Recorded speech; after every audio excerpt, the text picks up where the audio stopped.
করা যাক। Hello viewers, welcome to Rachel Bangla BD. সবার প্রথম মানডে নাইট রয়্যাল স্টার্টিং আমাদের ব্র্যান্ড নিউ চ্যাম্পিয়ন মানে আইসি চ্যাম্পিয়ন জেউসোকে দিয়ে হয়। আর আজকে জেউসোর যে ইট লেখা সেটা ব্লু থাকে, বাট আজকে সেটা সে গোল্ডেন করেছে। আর জেউসোর যে টাইটেল সেখানে জেউসোর মডিফায়ার মতো কিছু ব্লু কালার দেখা যাচ্ছিল। আর জেউসোর যদি চুলের কথা বলি, সেও আজকে তার চুলটাকে হালকা গোল্ডেন বা গ্লিচ করে ফেলেছে। মানে এক কথায় ওভারঅল জেউসো একদম অন্যরকম লাগছিল। আর আজকে জেউসোর যে স্টাইল ইট করার সেটা এক হাত দিয়ে সে করেছে, কারণ তার আরেকটা হাতে টাইটেল ছিল। সে যখন এসেছে সবাই অনেক ভালো একটা রিয়াকশন দিয়েছে। সে এসে বলে intercontinental champion Jey Uso is now in your city. সে বলে এটা আমার ফার্স্ট সিঙ্গেল টাইটেল, এবং প্রত্যেকটা লাইনের পর তাকে ইট বলতেছিল বা ইট রিয়াকশনটা আসতেছিল। এবং সে বলে যে এই যে আমার জার্নি এটা অনেক বেশি কঠিন ছিল এবং আমার ফ্যামিলিও এটা অনেক বেশি হার্ড করে তুলেছিল আমার জন্য। এবং সে বলে রোমান রেন্স এটা অনেক বেশি কঠিন করে তুলেছিল। এবং সে বলে একটা সময় আমাকে একটা টুইনের মতো দেখা, মানে ট্যাগ টিমের কথা সে বলতেছিল, কিন্তু আমি সবাইকে প্রুফ করে দিয়েছি যে আমিও পারি, এবং আমার মা তাকে আমি প্রুফ করেছি। এবং আমার আম্মু বলেছে যে হ্যাঁ ছেলে তুমি সবকিছু করে দেখিয়েছো। মানে আজকে জেউসোর যে প্রোমোটা সেটা অনেক বেশি প্যাশনেট লাগতেছিল আমার কাছে। কিন্তু তাকে ইন্টারাপ্ট করতে আসে ব্রন বেকার।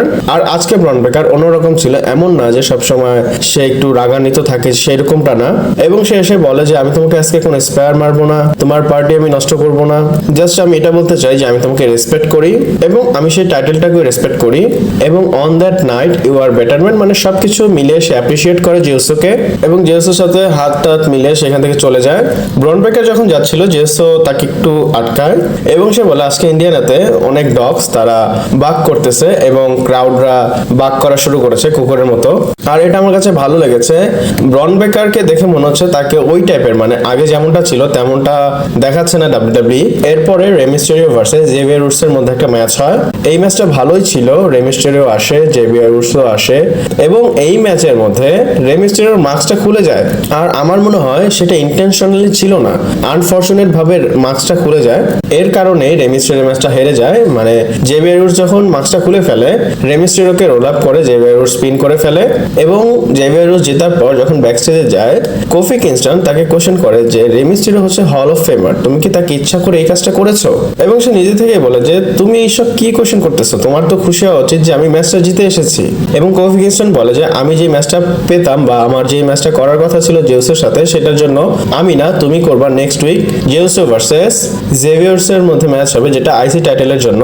আর এখন নিউডের মধ্যে যে বন্ডিং সেটা তো ক্লিয়ারই দেখা যাচ্ছে, বাট এটা যে ভেঙে যাবে এটাও শিওর। এরপরে শোর মধ্যে ম্যাচ আসে লাইলা ভারকেরিয়া ভার্সেস জয় স্টার্কের মধ্যে ম্যাচ। এই ম্যাচটা শুরু হয়ে যায়, বাট এই ম্যাচে ডিস্ট্রাকশন রেফারি হয়ে যায় আর জয় স্টার্ক তার মুভ G316টা মেরে লাইলা ভারকেরিয়াকে পিন করে আর লাইলা ভারকেরিয়া এই ম্যাচটা হেরে যায়। বাট এই ম্যাচে কেটেনের চান্সরা এসে মানে লাইলা ভারকেরিয়ার হেল্প করে, কারণ সোনিয়া ডেভিল এবং সেইনা বিজলার এসে তাদের উপর অ্যাটাক করে। এরপর আমাদের হেলিনা সেল একটা সেগমেন্ট দেখা যায় যেখানে ড্রু ম্যাকিন্টায়ার এবং সিএম পাঙ্কের যে ম্যাচ হবে সেটার একটা প্রোমো বা তার একটা ব্যাটেল করে। অ্যাডাম পিয়ার্স তার সিকিউরিটি নিয়ে একদম রেডি হয়ে থাকে।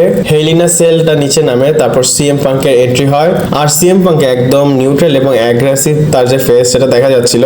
আর ড্রু ম্যাকিন্টায়ার একদম কালো ব্লেজার পরে স্যুট বুট পরে এসেছে। তো তারা যখন আসে অ্যাডাম পিয়ার্স বলে যে তোমাদের কোনো লাস্ট ওয়ার্ড আছে হেলিনা সেল ম্যাচ হওয়ার আগে, যেটা ব্যাড ব্লাডে হবে? তো সবার প্রথম ড্রু ম্যাকিন্টায়ার বলে সে রেসপেক্ট করে এবং অ্যাপ্রিশিয়েটও করে সিএম পাঙ্কের ওয়াইফকে। মানে সে বলে আমি তোমার যে অবস্থা করব সেটার পরেও তোমার ওয়াইফ তোমাকে হয়তো ছেড়ে যেতে পারে এবং সেটা দেখে সে সহ্য করতে পারবে না এবং তুমি কিছু করার অবস্থায় থাকবে না। এবং ড্রু ম্যাকিন্টায়ার ফ্যানদের বলে যে তোমরা কি দেখো না সিএম পাঙ্কে আমি কি করেছি এবং তার সাথে কত কিছু হয়ে গেছে, তারপরেও তোমরা সিএম পাঙ্কে চ্যান করতেছো। এবং সিএম পাঙ্কে বলে যে সিএম পাঙ্ক তুমি আমাকে শিখিয়েছো ঘৃণা কাকে বলে এবং কিভাবে ঘৃণা করা যায় মানুষকে, এবং ব্যাড ব্লাডে এই যে ঘৃণা সেটা আসলে মেরে ফেলবো আমি, এবং সাথে সাথে তোমাকেও সিএম পাঙ্ক আমি মারবো, মানে সেভাবে বলে।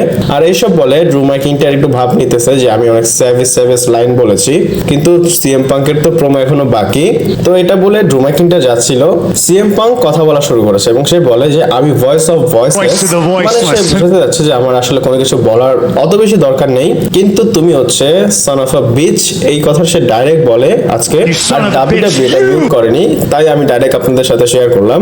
এবং সিএম পাঙ্ক বলে ড্রু ম্যাকিন্টায়ার ম্যাকিন্টায়ার, আমি যখনই তোমাকে দেখি আমার মধ্যে রাগ এবং আমার মধ্যে এমন কিছু চলে আসে বা এমনটা আমার মধ্যে ফিল হয় যে আমি তোমাকে মারতে চাই। আর ব্যাড ব্লাড, আমি তোমাকে এমন মারবো তুমি বক্সে করে তোমার স্কটল্যান্ডে যাবে, মানে ড্রু ম্যাকিন্টায়ারের হোম টাউনের কথা বলে। এবং সিএম পাঙ্ক ড্রু ম্যাকিন্টায়ারকে বলে, তোমার কি মনে আছে তুমি বলেছিলা you prayed for this and it happen, এবং এই জিনিসটা আবার হবে কিন্তু একটু অন্যভাবে।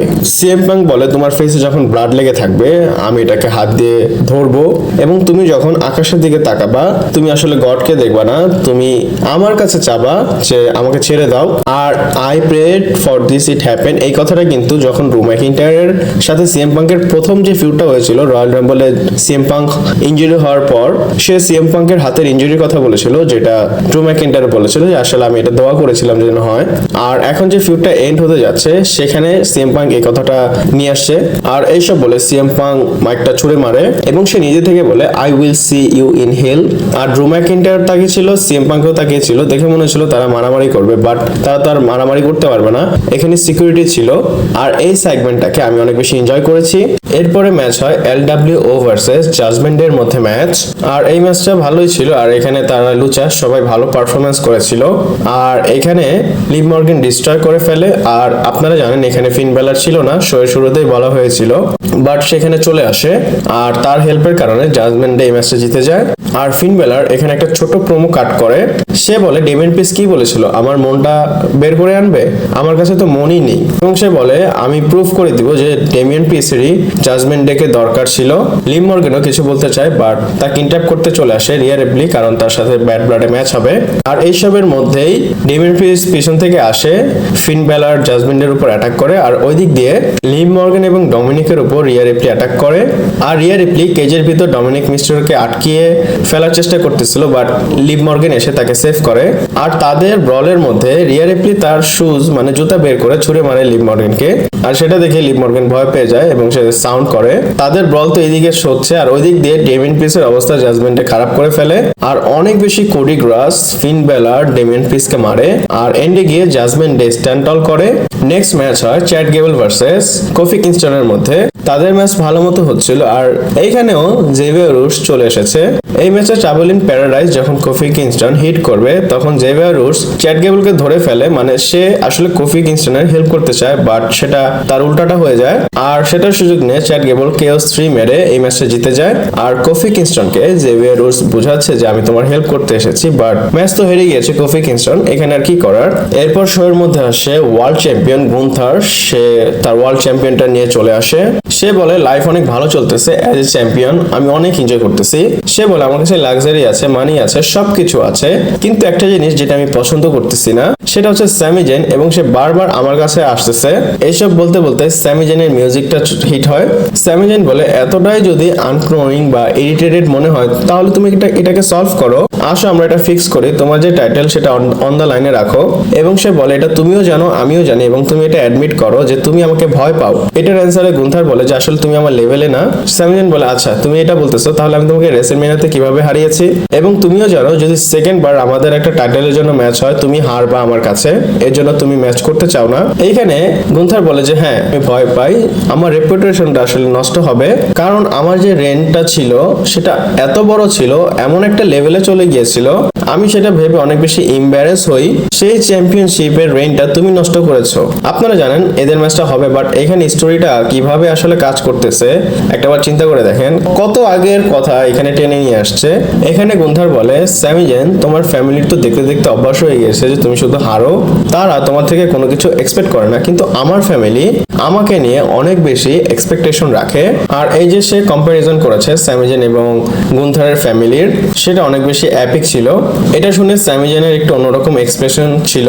স্যামি জেন বলে যে হ্যাঁ আমার ফ্যামিলি আমাকে হারতে দেখে, বাট আমি যতবার হারি ততবার উঠে দাঁড়াই, কিন্তু তুমি কি করেছো, একবার জিতে গর্তের ভেতর ঢুকে গিয়েছো, লুকিয়ে আছো, এবং তোমার কাছে যখন চ্যাম্পিয়ন ছিল না তুমি কোথায় ছিলে, তুমি তো কিছুই করোনি, তোমাকে তো দেখাই যায়নি। এই কাউন্টারটা আমার কাছে ভালো লেগেছে। এবং স্যামি জেন বলে তুমি তোমার বাবাকে দেখাচ্ছ যে তুমি কত বড় ভীতু। আর এটা শুনে গুন্থারের একদম রাগ উঠে যায়। গুন্থার স্যামি জেনের উপর অ্যাটাক করে, স্যামি জেনও এক্সপ্লোজার মারে, বাট এন্ডে পাওয়ারবম স্যামি জেনকেই গুন্থার মারে। আর গুন্থার মাইক নিয়ে বলে আচ্ছা তোমার আমার ম্যাচ হয়ে যাবে, আর এই ম্যাচটা অফিসিয়াল হয়ে গিয়েছে। আর গুন্থার যখন যাচ্ছিল স্যামি জেন হাসতেছিল, সে তো মার খেয়েছে বাট সে হাসতেছিল। এরপর অসাম ট্রুথ ভার্সেস এওপির মধ্যে ম্যাচ হয়, আর এই ম্যাচটা এর জন্যই করা হয়েছিল যেন ফাইনালি মিজের হিল টার্নটা করা যায়। সে কি করে তার নিজের ভাই মানে তার ট্যাগ টিম পার্টনার আর্টুথের উপর অ্যাটাক করে বা টার্ন হয়ে যায়, আর এটা থেকে ক্যারিয়ান ক্রস অনেক বেশি খুশি হয়ে যায়। আর এন্ডে গিয়ে অথর অফ পেইন এই ম্যাচটা জিতে যায়।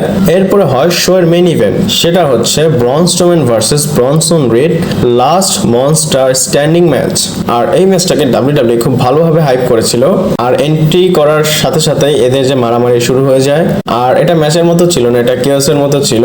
ব্রনসন রিডকে ব্রন স্ট্রোম্যান স্টিল স্টেপ দিয়ে মারে আর চোক স্ল্যাম মারে স্টিল স্টেপের উপর দাঁড়িয়ে।